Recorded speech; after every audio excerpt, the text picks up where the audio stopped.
اللہ چاہتا ہے کہ یہ بندہ اس رینک تک پہنچ جائے، اللہ اس پر آزمائش بھیجتا ہے تاکہ میرا بندہ صبر کر لے تو اس کو وہ مرتبہ ادا ہو جائے۔ ہائے ہائے، یعنی آزمائش مجھ پر میرے رینک بلند کرنے، میرے درجے بلند کرنے آئی، اور ہائے میری بے صبری کہ میں نے وہ سب ثواب ضائع کر دی۔ نہ کرے میرے پیارے اسلامی بھائی، مشکلیں آتی ہیں۔ اچھا پھر پتہ ہے پرابلم کیا ہے؟ ہمارا ایک اور بڑا ایشو ہے، ہم کسی کو مسکراتا دیکھتے ہیں، کسی کو اچھے کپڑے دیکھ لیتے ہیں، کسی کی بڑی گاڑیاں دیکھ لیتے ہیں، کسی کا بڑا گھر دیکھ لیتے ہیں، ہمیں لگتا ہے یار یہ کتنا مزے میں، یار میں ہی اکیلا پریشان ہوں۔ یہ آپ کی بھول ہے۔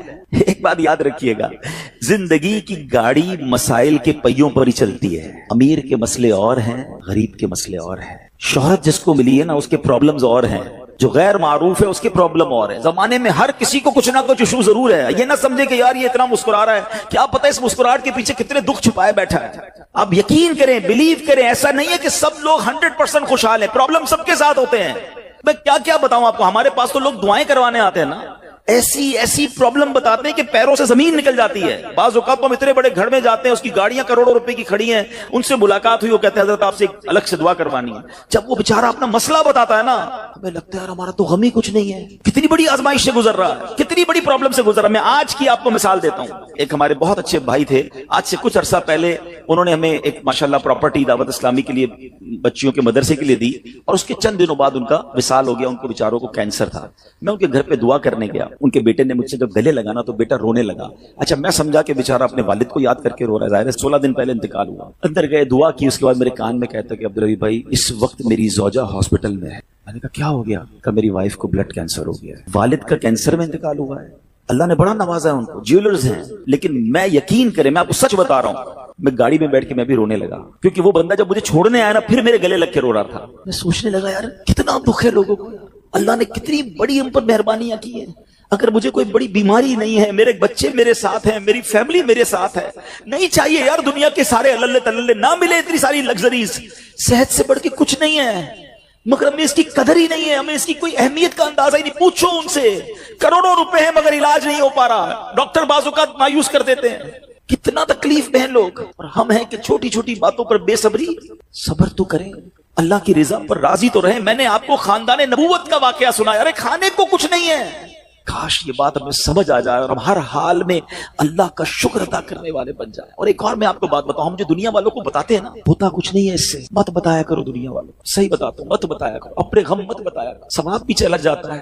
اور بعض اوقات یہ دنیا والے نا ہمارا مذاق بھی اڑاتے ہیں۔ ہم جب کسی کو اپنا پرابلم بتاتے ہیں نا، ہمارے سامنے تو بڑے اچھے بنتے ہیں کہ اچھا ٹھیک ہے میں کرتا ہوں کچھ، بعد میں جا کے دنیا میں باتیں کرتے ہیں، آیا تھا میرے پاس ہے، اس کا یہ مسئلہ ہے، ہاں باتیں بڑی کرتا ہے، بڑی پرابلم میں ہے۔ کیوں بتاؤں میں دنیا والوں کو؟ نعت کا شعر ہے نا، کسی کا احسان کیوں اٹھائیں، کسی کو حالات کیوں بتائیں، کیوں بتاؤں میں دنیا والوں کو مجھے کیا غم ہے نا؟ میرے آقا سلامت رہے ہیں، اللہ کے حبیب علیہ الصلوۃ والسلام ہیں، اور رب عز و جل کی بارگاہ ہے، میں ادھر عرض کروں نا، کسی کا احسان کیوں اٹھائیں، کسی کو حالات کیوں بتائیں، آقا تم ہی سے مانگیں گے تم ہی دو گے، تمہارے در سے ہی لو لگی ہے۔ ہاں اللہ رسول کی بارگاہ میں عرض کیا، ادھر آنسو بہاؤ، نہ بتاؤ دنیا والوں کو۔ ایک اور کمال کا شعر ہے کہ دنیا والے تو درد دیتے، دنیا والے تو درد دیتے ہیں، زخمی دل کی دوا مدینہ ہے۔ تو جب دنیا والوں نے کوئی ہمارا بھلا کرنا بھی نہیں، نہ ان کے ہاتھ میں ہے، شفا دینے والی ذات میرے رب کی، برکت دینے والی ذات میرے رب کی، تو اللہ سے ہی باتیں کرو نا۔ تو آج سے یہ ذہن بنا لے میرے پیارے اسلامی بھائی، مشکل آنی ہے تو صبر کے ساتھ وہ وقت گزارنا ہے، اللہ کی رضا پر راضی رہنا ہے۔ وہ بڑا کریم ہے، وہ اپنے غیب کے خزانوں سے آپ کو عطا فرمائے۔ توجہ بیان کی طرف رکھیے گا۔ اور اب آتے ہیں اس پورے واقعے سے ایک اور خوبصورت بات جو ہمیں سیکھنے کو ملی، اور وہ بات کیا ہے کہ نبی پاک کے خاندان کی سخاوت کیسی تھی۔ مولا علی شیر خدا کے پاس صرف 6 درہم تھے، آپ نے وہ سب کے سب دے دیے۔ مگر آج حال یہ ہے کہ لوگ اپنی زکوٰۃ ادا نہیں کرتے۔ آج زکوٰۃ لوگوں کو بھاری پڑنے لگ گئی ہے۔ جب کیلکولیٹ کرتے ہیں کہ جناب کروڑوں روپے زکوٰۃ، تو اس کے بعد ان کو بھاری لگتی ہے۔ نہ کریں ایسا، یہ زکوٰۃ مال کا میل ہے، اور اگر یہ مال کا میل آپ کے مال سے جدا نہ ہوا تو یہ آپ کے مال کو بھی میلا کر دے گا۔ ایک بات یاد رکھیے گا، سرکار دو عالم صلی اللہ تعالی علیہ وسلم کا یہ فرمان ہے، اپنی زکوٰۃ ادا کر کے اپنے مال کو مضبوط قلعوں میں قید کر لو۔ اگر میں اور آپ چاہتے ہیں نا کہ میری آپ کی پراپرٹی سیکیور رہے، ہمارے مال و اسباب سیکیور رہے، تو حدیث پاک میں تو فارمولہ موجود ہے کہ اپنے مال کو زکوٰۃ دے کر مضبوط قلعوں میں قید کر لو۔ لیکن یہاں زکات دینے کے لیے تیار نہیں لوگ، لمسم نکال دیتے ہیں، کیلکولیٹ نہیں کرتے۔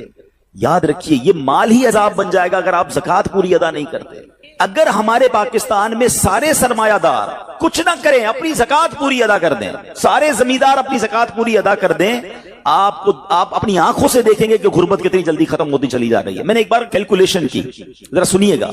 پاکستان زرعی ملک ہے، ٹھیک ہے، اور اس کی زراعت کی جو کیلکولیشن ہے وہ انٹرنیٹ پر موجود ہے، you can search your self. آپ چیک کر لیں کہ 2023 میں پاکستان کی ٹاپ 20 کراپس کون کون سی ہوئی ہیں، آپ انٹرنیٹ پر خود ڈھونڈ لیں، آپ کے سامنے اس کراپ کی کیلکولیشن بھی آ جائے گی کہ اتنے ملین ٹن، اتنے جناب کروڑ کے جی جو ہے وہ گندم ہوا، تو کاٹن ہوا، تو فروٹس ہوئے، تو شوگر ہوئی۔ پاکستان کو اللہ نے بڑا نوازا ہے۔ شریعت کا حکم کیا ہے؟ جس اللہ رسول کی ہم بات کر رہے ہیں، جس اسلام کو ہم نے قبول کیا ہے، شریعت کا حکم یہ ہے کہ اگر آپ کی فصل اگتی ہے تو اس فصل میں اگر بارش کا پانی ہے اور آپ اپنا پانی پرچیز نہیں کر رہے اور صرف بارش سے آپ کی فصل اگ رہی ہے، تو جتنی فصل اگی 10% عشر کیا کہتے ہیں 10ویں حصے کو، وہ آپ نے نکال دینا ہے اللہ کی راہ میں، وہ غریبوں کا حق ہے، وہ زکات ہے زمین کی۔ اور اگر آپ پانی ٹیوب ویل وغیرہ سے لیتے ہیں، پیسوں سے خریدتے ہیں، تو 5%۔ آپ بلیو کریں، میں بیٹھا کیلکولیٹر لے کر کہ پاکستان کی ٹاپ 10 کراپس کتنی ہوتی ہیں، اس کی مالیت کتنی ہے، اس کی ویلیو کتنی ہے، وہ میں نے بنائی اور اس کا 5% لگایا جو دینا ہی دینا ہے۔ آپ یقین کریں وہ بھی خربوں روپے میں بن گیا۔ یہ خربوں روپے کہاں ہیں اگر ہم زکات دیتے تو؟ کتنے غریبوں کا بھلا ہو جاتا، کتنے گھر خوشحال ہو جاتے۔ اچھا یہ تو صرف زمین کی زکات ہے، پراپرٹیز کی زکات اربوں خربوں روپے کے لوگ مالک ہیں، مگر جب کیلکولیٹر چلاتے ہیں نا، اوئے ہوئے ہوئے زکات جناب 10 کروڑ روپے بن جائے گی، تو پھر بھاری لگتی ہے۔ اللہ کے بندے، اللہ نے 4 ارب دیے ہیں تو 10 کروڑ زکات ہے نا، تو ٹینشن گائے کی ہے، شکر ادا کرو۔ اللہ نے دینے والا بنایا، مانگنے والا نہیں بنایا۔ مگر آج زکات بھاری پڑ گئی ہے۔ آپ کو پتہ ہے قارون کیوں دسایا گیا تھا؟ قارون یہ حضرت موسیٰ کا کزن تھا، یہ تورات کا عالم تھا اور بڑا عالم دین تھا، مگر جب حضرت موسیٰ نے اس کو زکات کا حکم دیا نا، اس کے پاس کتنے پیسے تھے کہ قرآن کہتا ہے اس کی خزانوں کی چابیاں ایک جماعت لے کر چلتی تھی، خزانے نہیں، صرف کیز آف دا ٹریجر، اتنا خزانہ تھا۔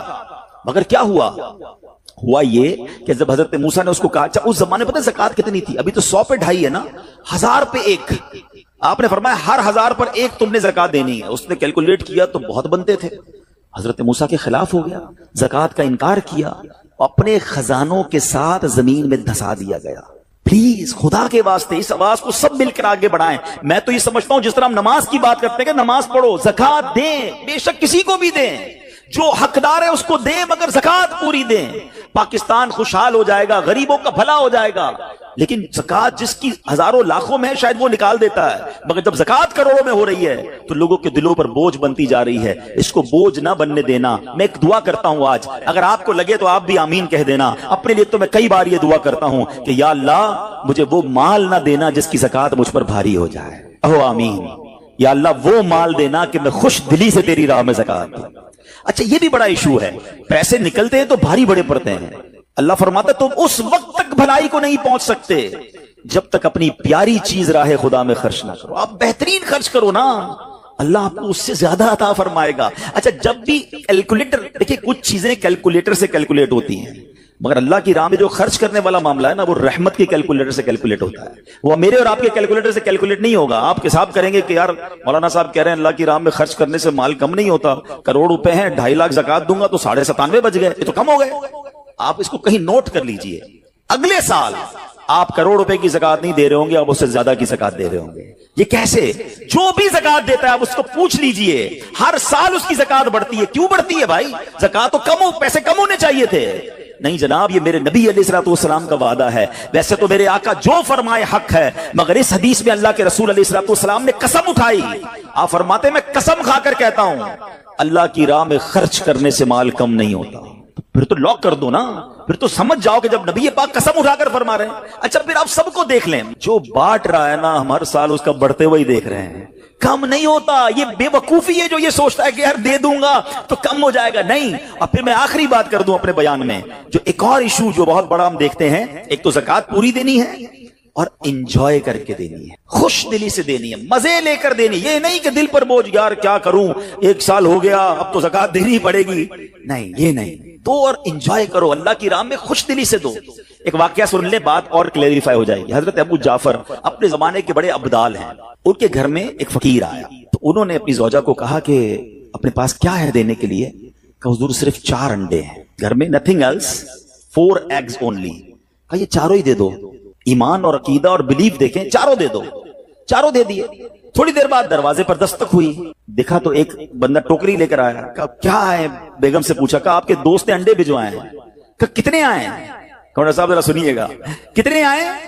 تو کہا کہ 30 آئے ہیں. 30 کس حساب سے آئے؟ ہم نے تو 4 دیے تھے نا. اب ایمان، ان کا عقیدہ اور ان کا بلیف دیکھے. کیا 4 دیے تو 40 آنے چاہیے تھے. ایک کا 10 اللہ کا وعدہ ہے نا. تو کہا حضور آئے تو 40 ہیں مگر 10 انڈے ٹوٹے ہوئے ہیں.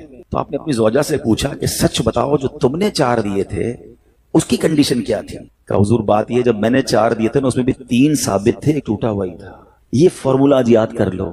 پورے دو گے پورے ملیں گے، ٹوٹے دو گے ٹوٹے ملیں گے. اب آپ چیک کیجئے کہ جب اللہ کی راہ میں خرچ کرنے کی باری آتی ہے، میں اپنا مال دل سے نکلتے ہوئے دکھ ہو رہا ہے یا خوشی ہو رہی ہے؟ بہترین دے رہا ہوں یا بچانے کی کوشش کر رہا ہوں؟ ہمیشہ یاد رکھیں ہم اللہ کی راہ میں خرچ کرتے ہیں، ہمارے پیسے نہیں پہنچتے وہاں پر، وہاں نیت پہنچتی ہے. اب مجھے بتاؤ نا یار، ہم اپنے لیے خرچ کرتے ہیں بہترین کھانا، بہترین لباس، اور غریب کو دینا ہے تو بچا ہوا لیفٹ اوور. اب اچھا اب میں کہتا ہوں 100 بندوں کو نہیں کھلا سکتے، نہ کھلائیں، 2 کو کھلائیں، اچھا کھلائیں، کوئی بات نہیں. آپ کسی کے دل میں خوشی تو داخل کریں. اپنے گھر والوں کے لیے لباس خرید لیں، 2 غریب بچوں کے لیے ویسا ہی لباس خرید لیں، پھر دیکھیں آپ کو کیسی برکتیں ملتی ہیں. تو ہمیں اس بار یہ ایک انداز اختیار کرنا ہے کہ ہم نے اللہ کی راہ میں بہترین خرچ کرنا ہے. اس کو ہمیں غلطی کیا کرتے ہیں؟ فطرے کی. جو فطرے کی جو بات ہے اس میں آپ کو ایک بات بتاتا ہوں. فطرہ حدیث پاک میں 4 قسم کا بیان ہوا ہے: گندم کا، جو کا، کشمش کا اور کھجور کا. ٹھیک ہے، لیکن ہم بچپن سے سن رہے ہیں جب بھی فطرے کی باری آتی ہے ہم پہلے 50 روپے تھا وہ دے دیا، 100 دے دیا، 200 دے دیا، 300 دے دیا. ہمیں یہ پوری حدیث یا تو ہم نے پڑھی نہیں تھی یا ہمارے ذہن میں نہیں تھی، مگر حدیث پاک میں 4 قسم کا فطرہ بیان ہوا ہے. غریب آدمی گندم کا فطرہ دے دے کوئی بات نہیں، مگر جو روزانہ بہترین افطاری کر رہا ہے، بہترین کھانے کھا رہا ہے، سچ بتاؤ اس کو کون سا فطرہ دینا چاہیے؟ میری افطاری روز اجوا کھجور سے ہے اور عید والے دن میں گندم کا فطرہ دے آتا ہوں. ہمیشہ یاد رکھے اچھا خرچ کرے نا. اس بار فطرہ جس کو اللہ نے جیسا نوازا ہے، غریب آدمی کے لیے بات نہیں کر رہا، جس کو نوازا ہے رب نے. کیا ہم کبھی ایسا کرتے ہیں کہ عید کی شاپنگ کے لیے جائیں دکاندار سے کہیں کہ یار جو کپڑا سب سے سستا ہے وہ نکال دو، سب سے سستے جوتے نکال دو، میں نے عید پڑھنی ہے؟ بہترین چاہیے، اپنے لیے بہترین لینا ہے، اللہ کی راہ میں لوئسٹ والا فطرہ دینا ہے. خود غور کریں، خرچ کیجئے گا، دل سے کریں، اللہ اور نوازے گا. اور یہ تو وقت ہے لوگوں کو بانٹنے کا، یہ وقت ہے مسلمان بھائیوں کا ہاتھ پکڑنے کا، غریبوں کی مدد کرنے کا. کسی کی افطاری اچھی کر دیں، کسی کی سحری اچھی کر دیں، کسی کو لباس دے کر اس کی عید اچھی کر دیں. نہ جانے کس کی دعا کے صدقے آپ کا بیڑا پار ہو جائے گا. تو اے میرے پیارے اسلامی بھائیوں، جو میں نے مولا علی شیر خدا کرم اللہ تعالی وجہ الکریم اور ان کے خاندان کا واقعہ سنایا، اس میں میسج ہی یہ تھا کہ سخاوت اس کو کہتے ہیں. یہ ہے اللہ کی راہ میں خرچ کرنا جو کیسے بلاؤں کو اور بیماریوں کو دور کرتا ہے. مگر آج حال یہ ہے، یقین جانے دکھ ہوتا ہے جب ہم ملتے ہیں لوگوں سے، ان کی ویلتھ پتہ ہوتی ہے مگر زکوٰۃ پوری دینے کے لیے کوئی تیار نہیں ہے. خدا رسول کے واسطے آپ بھی اور یہ پیغام کو عام کریں. میں نہیں کہتا آپ دعوت اسلامی کو دیں کہ زکوٰۃ تو پوری دو یار، یہ وہ مال ہے جو آپ مارے جاؤ گے، یہ مال آپ کے لیے عذاب کا باعث بن جائے گا. اور واللہ میں 2-4 دن پہلے ایک بزنس مین کے پاس گیا. بعض اوقات ہمیں بزنس مین بھی سکھا رہے ہوتے ہیں. کیا کمال کی اس نے مجھے بات کہی. وہ کہتا ہے عبدالحبیب بھائی میرا یہ پیغام ذرا بزنس کمیونٹی تک پہنچائیے گا کہ جو زکوٰۃ نہیں دیتے نا اور جو خرچ نہیں کرتے ان کو پتہ ہی نہیں ہے وہ کتنا بڑا لاس کر رہے ہیں. میں نے بانٹنا شروع کیا ہے میرے مال میں ایسے برکت آئی ہے میں خود حیران ہوں. میرے سامنے ڈیل ہوتی تھی وہ مجھے نظر نہیں آتی تھی، میں ادھر اللہ کی راہ میں صدقہ کرتا ہوں، ایسا لگتا ہے آنکھوں سے پردہ اٹھتا ہے، میرا کام ہو جاتا ہے. تو ان کو بتائیے آپ اپنا خود نقصان کر رہے ہیں اللہ کی راہ میں خرچ نہ کر کے. تو یہ ڈیوٹی ہے. بچپن سے سنا تھا اسلام کے 5 پلر ہیں: توحید، روزہ، نماز، حج اور زکوٰۃ. ہم زکوٰۃ کو تو ایسے اگنور کر بیٹھے ہیں کہ جناب دے دی اپنی مرضی سے. کوئی 5 لاکھ دیتا ہے، کوئی 10 لاکھ دیتا ہے. زکوٰۃ کس کو جاری ہے یہ بھی نہیں سوچ رہے کہ میری زکوٰۃ کا یہ مستحق ہے کہ نہیں، میں جس آرگنائزیشن کو دے رہا ہوں اس کے پاس کوئی زکوٰۃ ادا کرنے کا صحیح فارمولا ہے کہ نہیں، یا میں جس بندے کو دے رہا ہوں وہ زکات کا مستحق ہے کہ نہیں, بس سر سے ایک بوجھ اتارنا ہے, لم سم اماؤنٹ دے دینی ہے, یہ نہیں چلے گا. خدا را یاد رکھیے زکات پوری کیلکولیٹ کرنا بھی آپ کی ذمہ داری ہے اور صحیح مستحق تک پہنچانا بھی آپ کی ذمہ داری ہے. اور آپ بلیو کریں جس دن آپ نے یہ کام کر لیا آپ ملٹیپلیکیشن دیکھیں گے, آپ اپنے غم اور اپنی پریشانیاں دور ہوتے ہوئے دیکھیں گے. رب کریم سے دعا کرتا ہوں اللہ ہمیں دل کھول کر اپنی راہ میں خرچ کرنے کی توفیق عطا فرمائے. اور پھر سب سے پہلا حق آپ کی زکات کا وہ حق ہے آپ کے اپنے غریب رشتہ داروں کا. اپنے غریب رشتہ داروں کو آپ دیجئے زکات, کیونکہ جو اپنے رشتہ داروں کو زکات دیتا ہے صدقہ کرتا ہے اس کو ڈبل ثواب ملتا ہے, ایک صدقہ دینے کا ایک صلہ رحمی کرنے کا. اور پھر آپ کے غریب رشتہ داروں سے بات زکات بچ جائے تو میری گزارش ہے کہ دعوت اسلام کتنے بڑے پیمانے پر دنیا میں کام کر رہی ہے تو اپنی زکات کا اپنا حصہ جو ہے اس میں ضرور عطا فرمائیں. اللہ کریم ہم سب کا جمع ہونا اپنی بارگاہ میں قبول فرمائے, آمین بجاہ النبی الامین صلی اللہ تعالی علیہ وسلم. سورہ فاتحہ 100 مرتبہ پڑھ کر جو دعا مانگی جائے وہ قبول ہوتی ہے. سورہ بقرہ کی تلاوت سے شیطان گھر سے بھاگ جاتا ہے. آیت الکرسی پڑھنے سے محتاجی دور ہوتی ہے. سورہ کہف کو ہمیشہ پڑھنے والا دجال کے فتنوں سے محفوظ رہے گا. والدین کی قبر پر ہر جمعہ سورہ یاسین کی تلاوت کرنے سے اس کی حروف کی تعداد کے برابر ان کے گناہ بخش دیے جاتے ہیں. سورہ الدخان پڑھنے سے مشکل دور ہوتی ہے. جو قریب المرگ ہو اس پر سورہ جاسیہ کا دم کرنے سے خاتمہ بالخیر ہوتا ہے. سورہ حجرات کا پڑھنا اور دم کر کے پینا گھر میں خیر و برکت کے لیے مفید ہے. سورہ قاف پڑھنے سے جو باغ ہوتے ہیں ان کے پھلوں میں کثرت ہوتی ہے. سبحان اللہ. سورہ رحمان 11 بار پڑھنے سے تمام مقاصد پورے ہوتے ہیں. سورہ واقعہ جو شخص روزانہ پڑھے گا اسے کبھی فاقہ نہ ہوگا. سورہ ملک کو ہر رات پڑھنے والا عذاب قبر سے محفوظ رہے گا. سورہ مزمل کو 11 بار پڑھنے سے ہر مشکل آسان ہو جاتی ہے. سورہ مدثر کو پڑھ کر حفظ قرآن کی دعا مانگنے سے قرآن کریم کا یاد کرنا آسان ہو جاتا ہے. جو بچے حفظ کر رہے ہیں ان کے لیے زبردست وظیفہ ہے. سورہ النازعات پڑھنے سے جان کنی کی تکلیف نہیں ہوگی. سورہ ضحیٰ پڑھنے سے بھاگا ہوا آدمی واپس آ جائے گا. سورہ علم نشرح کو جس مال پر پڑھ دیا جائے اس میں خوب برکت ہوتی ہے. سورہ تین والتین والزیتون جو ہے 3 مرتبہ پڑھنے سے اخلاق و کردار بہتر ہوتے ہیں. سورہ علق میں جوڑوں کے درد کا علاج ہے. سورہ قدر جو صبح و شام پڑھے اللہ عز و جل اس کی عزت بڑھا دے گا. سورہ بینہ برس اور یرکان کا علاج ہے. جس آدمی یا جانور کو نظر لگی ہو اس پر سورہ عادیات کا دم مفید ہے. سورہ قارعہ پڑھنے سے بلاؤں سے حفاظت رہتی ہے. سورہ تکاثر کو 300 بار پڑھنے سے جلد قرض ادا ہو جاتا ہے. کئی لوگ کہتے ہیں جناب قرض بہت ہے, چلے قرآن کا وظیفہ لے لیں. الہاکم التکاثر یہ جو سورت ہے 300 بار پڑھنے سے بہت جلد قرض اتر جاتا ہے. سورہ عصر پڑھنے سے غم دور ہو جاتا ہے. سورہ ہمزہ اور سورہ فیل دشمن کے شر سے حفاظت کے لیے اور سورہ قریش جان کی حفاظت کے لیے بڑی مجرب ہے, بڑا کمال کا وظیفہ ہے. سورہ ماعون بڑی مشکل کے وقت میں پڑھنا بہت مفید ہے.